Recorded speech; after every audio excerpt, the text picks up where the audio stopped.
आज दुपारी तुमच्या विरोधकांनी घेतली, आता परत तुम्ही आम्हाला बोलवलं, नेमका काय विषय आहे? खरं तर काल 2 दिवसापूर्वीच्या आमदार साहेबांच्या वक्तव्यांचा निषेध व्यक्त करून उत्तर आपण दिली.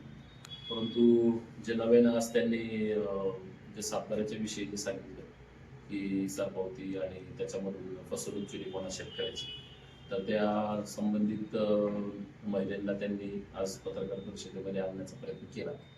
परंतु मला सांगायचं असं आहे की तीच बाईट जर आपण जिथून सर्व पत्रकारांनी घेतली, जर पुन्हा नीट ऐकली तर त्या बाईटमध्येच सगळी उत्तर आली.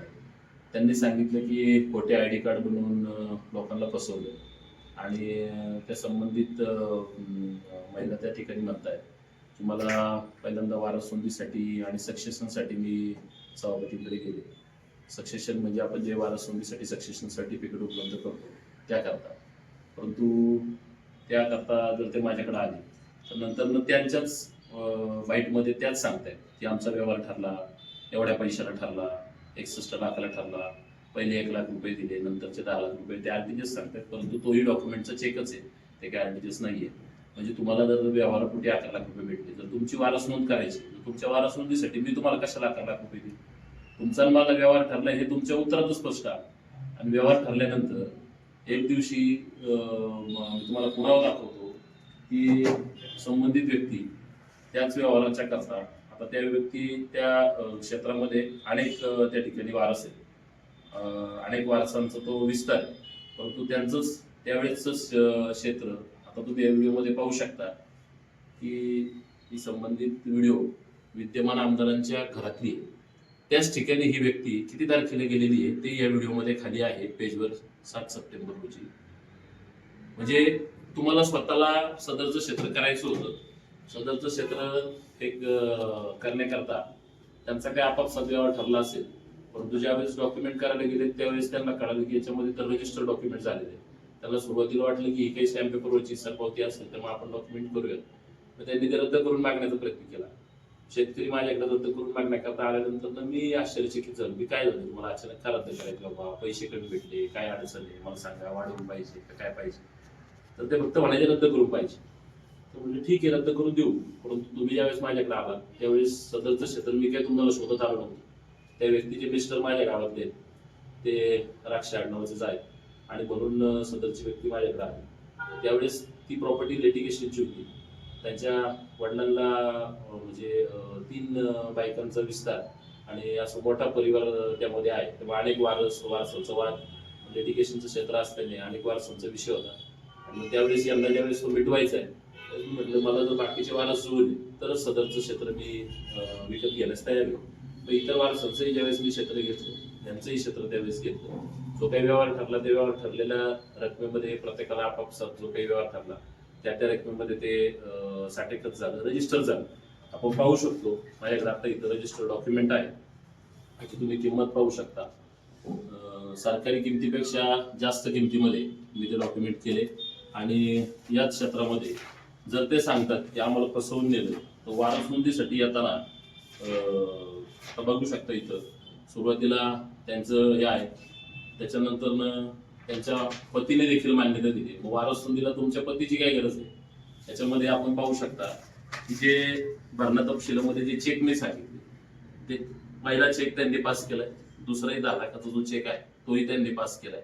दोन्ही चेक तुम्ही जर पास केले त्याच्यामध्ये अंतर आहे 2-3 महिन्याचं दोन्ही चेकमध्ये. आणि मग एवढ्या दिवसानंतर हे पाहू शकता आपण त्यांच्या सह्या, शिवाय रजिस्टर कार्यालयामध्ये त्या ठिकाणी देखील आता ह्या सह्या आणि अंगठे तुमच्या रजिस्टर ऑफिसच्या पुढे. हे काय तुम्ही स्वतः सुशिक्षित ते शेतकरी आहेत, ते काय अशा बसवून कोणाला केल्या जातात का? तुमचा व्यवहार ठरला, व्यवहारानंतर तुम्हाला काहीतरी लोकांनी लालसा दाखवण्याचा प्रयत्न केला.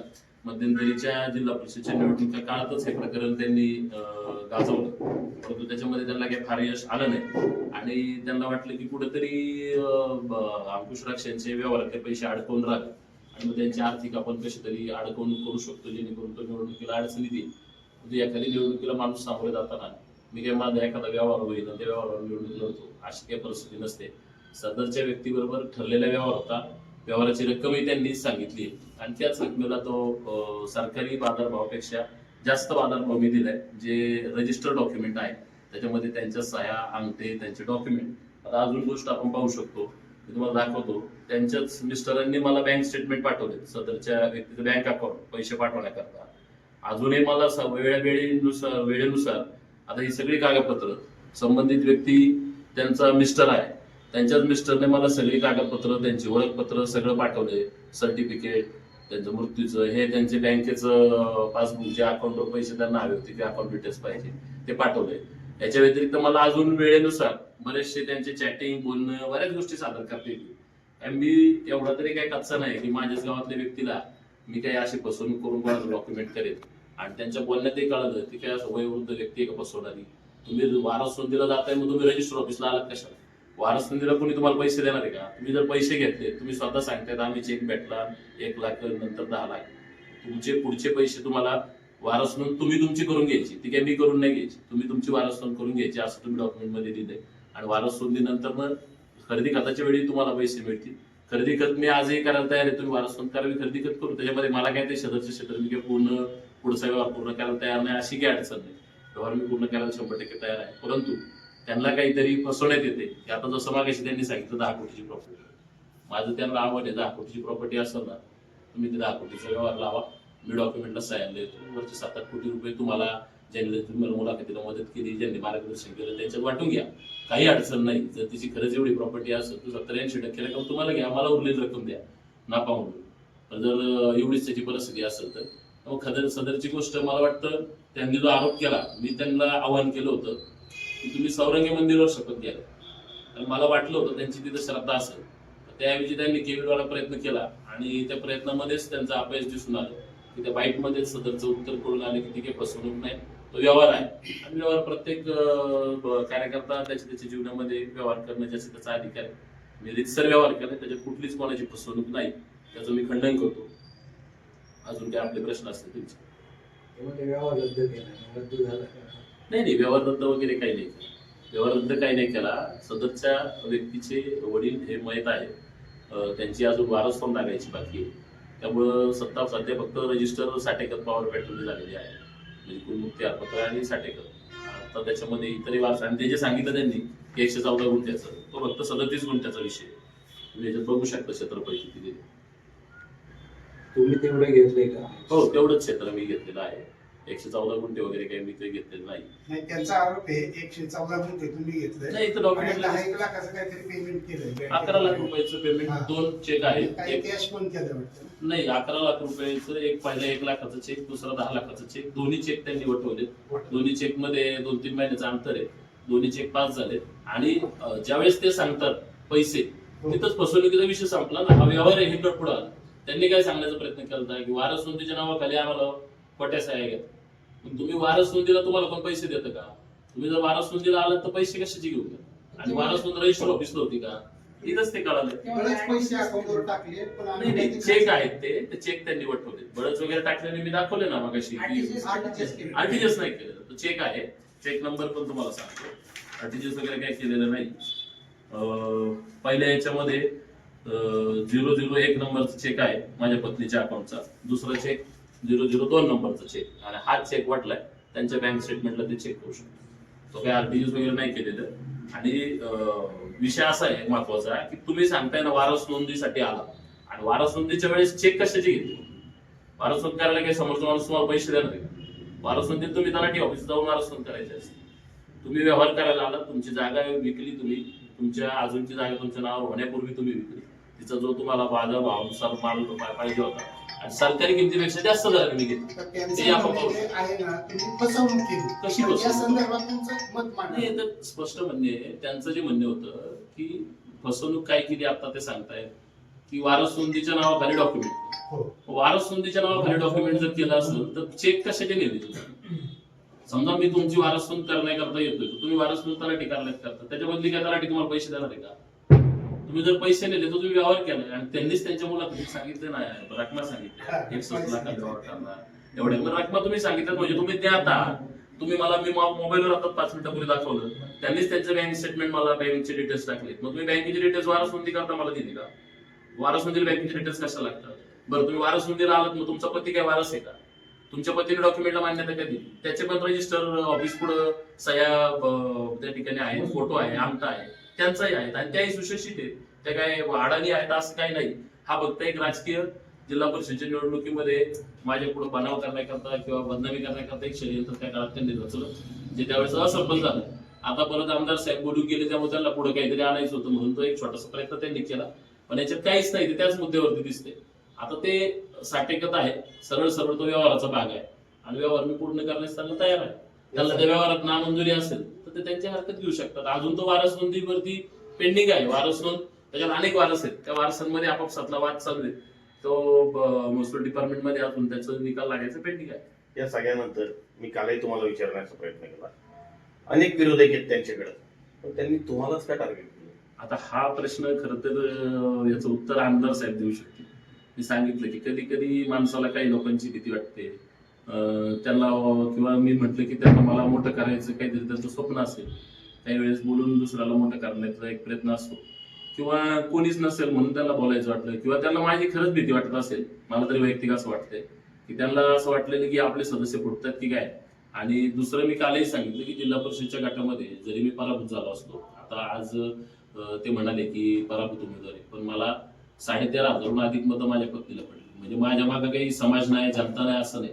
ती काही मतं काय अशी 200-500 मतं नाही. त्यामुळं खऱ्या अर्थानं त्यांना याची भीती आहे की आता आपल्याच जिल्हा परिषदच्या गटामध्ये एवढं मोठं मताधिक्य एखाद्याने घेतले, आणि ते पण आपण सत्तेवर असताना किंवा आपण आमदार असताना, विद्यमान झेडपी सदस्य, शिवसेनेचा बालेकिल्ला असलेला तो गट असताना, राष्ट्रवादीने तिथं पहिल्यांदा एवढं मतदान गेल्या अनेक वर्षाच्या कालखंडानंतर झालं. त्यामुळे त्यांना त्याची भीती वाटत असेल म्हणून ते बोलतायत. राष्ट्रवादी काल त्यांनी असं पण म्हटलंय की मंगेश सोबत त्यांनी म्हणले की 2 कोटींची मला ऑफर दिली, याचे माझ्याकडे पुरावे सुद्धा आहे, सर्व आहे. की राष्ट्रवादीच्या बगल बच्चननी केली, नक्की कुणी केली? आता बघा, राष्ट्रवादीच्या बगल बच्चननी ऑफर केली. मी कालही म्हटलं आम्ही ऑफर 2 कोटी काय, आम्ही 100 नाही 1000 कोटीची ऑफर दिली. पैसे दिल्यानंतर ते दिले म्हणतात, तोपर्यंत गनिमी गावा करते. मंगेश सावंत माझे जवळचे नातेवाईक, माझ्या भावाची मुलगी त्यांच्या घरातली.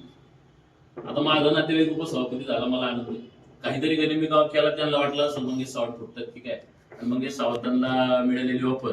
आता त्यातनं जर खोलात ते घर गेले पुरावे बाहेर काढायला, तर 1 कोटीची ऑफर होती. त्यांनी विचारलं अजून किती वाढेल, मग ते 2 कोटीवर आकडे गेलाय. त्यामुळे त्यांनीच विचारणा केली की अजून किती भेटू शकतात. याच्यात त्यांच्या पक्षाला कळलं असेल की बाबा हाच माणूस बायबल होतो काय, त्यापेक्षा त्याच्या काळात पहिली माळ घालायची. आता त्या खोला जायचं नाही.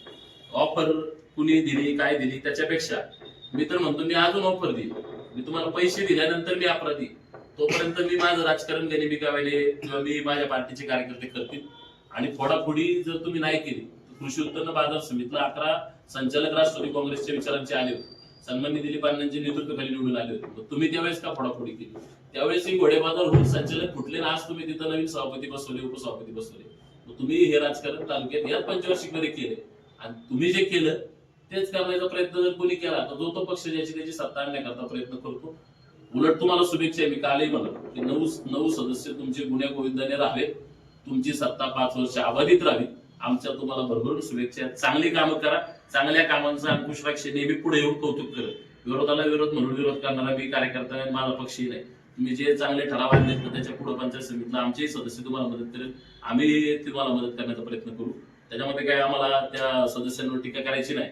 आज ते नव्याने आलेत, त्याला आत्ताशी त्यांची सुरुवात आहे. पहिल्या दुसऱ्या दिवशी त्यांचा नेत्यांवरती प्रेमापोटी त्यांनी त्यांचे प्रयत्न केले असतील, परंतु पुढच्या कालखंडामध्ये त्यांनी त्यांचे संचालक जरूर एकजुटीने टिकवावेत. आमचे त्यांना शुभेच्छा आहेत.